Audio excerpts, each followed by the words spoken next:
Ito guys, kung naghahanap tayo ng budget phone lang dito kay Infinix, ito pong kanilang Smart 9 ay may apat na variants na pwede nating pagpilian. Meron po sila ditong 6GB RAM, 64. Ito po ay 3,699.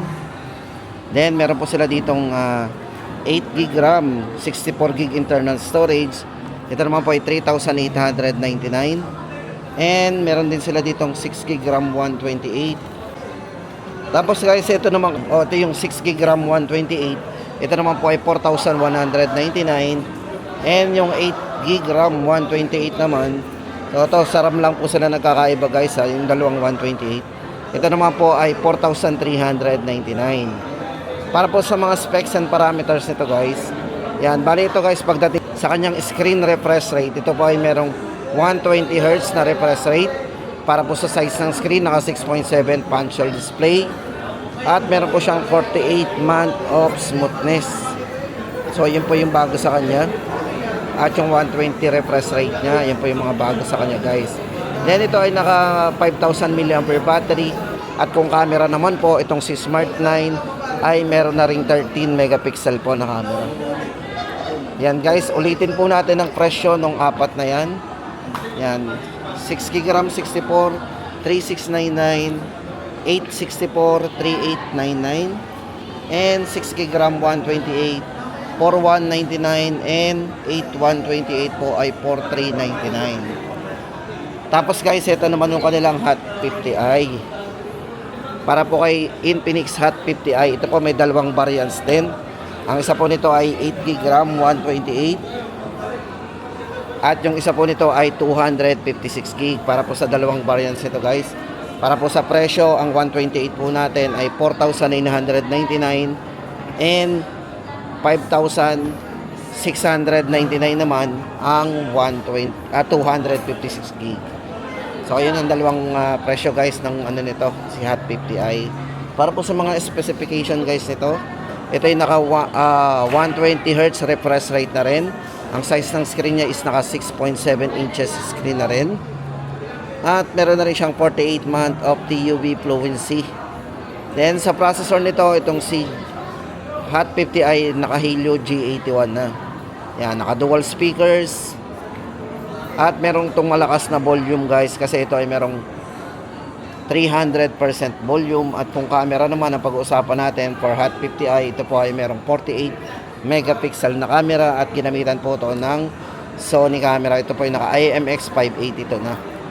O ayan guys, para sa latest price update natin, 4,999, 128 and 5,699 sa 256GB.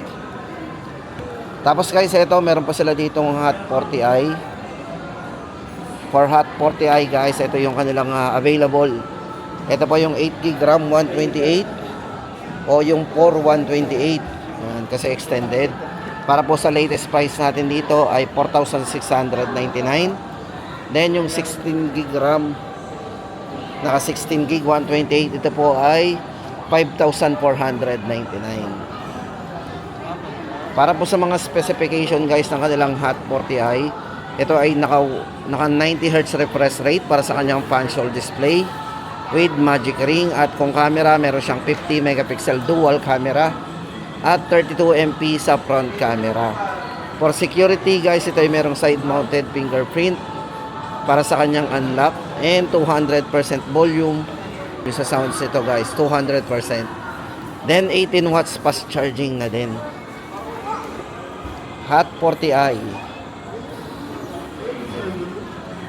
5499, 16128 at 8128 po ay 4,699. Tapos guys, ito na yung kanilang Hot 50. Ito guys, bagong model din po ito sa kay Infinix. For Hot 50 guys, ito ay merong 16GB maximum RAM o 8 plus 8 RAM, 256GB internal storage. Guys, ang bago dito yung processor po nito. Ayan. Kung aware po kayo sa dati nating Hot 40 or Hot 40 Pro, naka G99 po yun. Pero dito is naka G100 na po yung processor niyan. Naka 120 refresh rate para sa kanyang screen. Tapos guys, ito yung mga iba pa pong mga specification nito. Ang nipis po ng screen nito guys is naka 7.7 mm para sa kanyang slim and premium design. Naka 18 watts fast charge na rin. Yan, syempre guys, ito bago sa kanya, meron na rin po siyang Infinix AI. O, di ba? Yung ating mga voice assistant. Yan, para po sa latest update natin, 16256, 7,199. Tapos guys, ito bagong release din po to ni Infinix, ang kanilang Infinix Hot 50 Pro. Ayan. Bali guys, ito naka-flat din ang design nito eh. Ayan, naka 16 gig 256 din yan, naka Helio G100 para sa kanyang all new processor at medyo manipis po itong kanilang Hot 50 Pro kasi ito po ay merong 7.4 mm para sa kanyang premium slim design. Yan, naka 120 refresh rate na rin at 33 watts advanced fast charging na rin. Yan, para po sa latest update natin sa presyo nito, Hot 50 Pro 7,699. At syempre guys, kung naghahanap ka naman ng edge tapos mura lang o below 10,000, dito kay Infinix guys, ito yung may recommend ko sa inyo. Ito yung kanilang Hot 50 Pro Plus. Bali guys, ito yung naka 16 GB RAM 256. At ang bago po dito guys, yan, meron siyang 5 year of smoothness. And syempre guys, naka sound by JBL yan para sa kanyang malakas na sounds. O diba? Tapos ito yung tinagurian na slimmest phone. Yung tinatawag na yung mga pinakamanipis mong phone ngayon. Kasi ito po ay naka 6.8 mm para sa kanyang all new slim edge design. Naka 3D curve, 120 Hz na rin po yung refresh rate nito.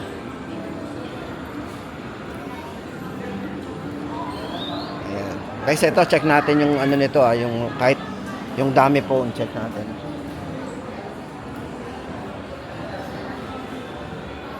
Yan, ito po yung ano, yung design niyan.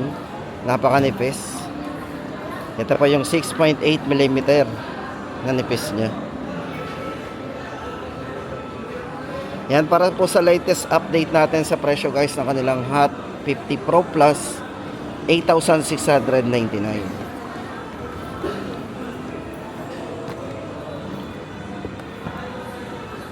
Then ito guys, ang good news dito kay Infinix guys. Ito yung kanilang Note 40 5G. Kung naghahanap po tayo ng 5G, ayan, tapos budget lang. Guys, ang kanilang Note 40 5G from 12,999 ngayon po ay 9,999 na lang. So meron tayong discount na 3,000 o naka-discount tayo. Ito guys, para sa kanyang mga specification. Internal storage guys, hanap mo ba yung pinakamalaking internal storage? Ito po ay naka 512 gig na, 24 gig maximum RAM, naka sound by JBL, at syempre guys naka NFC na rin yan, near field communication. Then syempre guys naka 5G yan. Dimensity 7020 para sa kanyang 5G chipset. At pagdating po sa charging, si Note 40 5G ito po ay naka 33 watts fast charge, at ang maganda dito guys, gumagana to sa wireless charging. Ito po ay merong kasamang mag charge na 15 watts. Ayan guys, ang ating latest update dito. At syempre yan nga po, inuulit ko, sound by JBL yan, 9,999 na lang. Then syempre yung kanilang GT20 Pro. Ito guys, sa mga gamer dyan, ito yung official gaming phone ni MPL. Ito po yung Infinix GT20 Pro. Ito po ay merong maximum RAM na 24 gig at 256 internal storage. Yan. Para guys, dito sa kanyang specification, ito po yung mga specs nito. Ito po yung naka Dimensity A200 para sa kanyang ultimate 4nm 5G processor at dedicated gaming display. Meron po siyang stable frame rate engine. So ibig sabihin nito guys, dalawa yung kanyang chipset. Ang isa po ay para sa kanyang dedicated gaming display. Yan. At syempre ito yung meron na rin next generation na mga refresh rate kasi ito po ay naka 144, naka full high definition plus display at naka AMOLED display na rin.